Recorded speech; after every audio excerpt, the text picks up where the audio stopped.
Uwe Robson.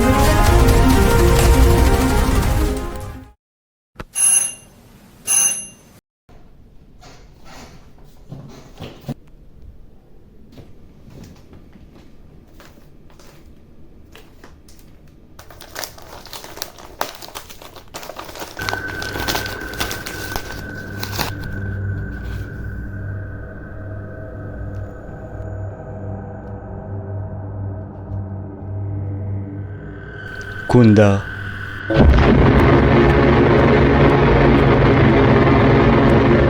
Astrata.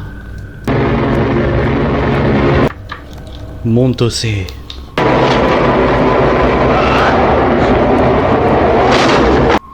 Kanda.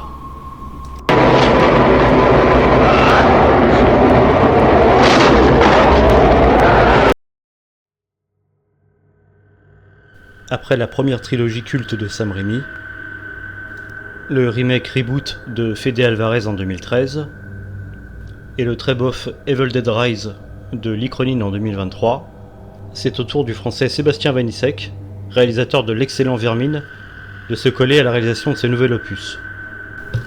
Le film suit Alice, interprétée par Souheila Yacoub, une jeune femme récemment endeuillée par la perte de son mari, avec qui la relation était particulièrement toxique. Elle se rend avec sa belle famille américaine dans une demeure isolée pour les funérailles. Sur place, la découverte du célèbre livre des morts réveille une entité démoniaque. Les membres du clan se transforment tour à tour en Deadlit, forçant Alice à lutter pour sa survie dans un huis clos forestier brutal, tout en cherchant une dague légendaire pour renvoyer ses démons en enfer. Tout d'abord, les points forts du film. Une générosité gore absolue. Le réalisateur ne lésine pas sur l'hémoglobine et les effets viscéraux.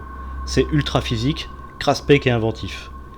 La mise en scène est virtuose, la caméra est nerveuse, les transitions sont soignées, et la photographie, signée Philippe Lozano, installe une noirceur étouffante. Il y a en plus un sous-texte pertinent. Le film aborde avec brio des thématiques sombres comme les violences domestiques et les traumatismes familiaux. Le film a quelques points faibles. Avec près d'1h50 au compteur, il s'agit du film le plus long de la franchise, il souffre de quelques baisses de rythme, notamment dans sa dernière partie. Une esthétique parfois discutable, certains choix visuels comme un flanc d'arrière-plan omniprésent et quelques effets numériques un peu ratés peuvent gêner la lisibilité ou rompre le charme du latex traditionnel des premiers films.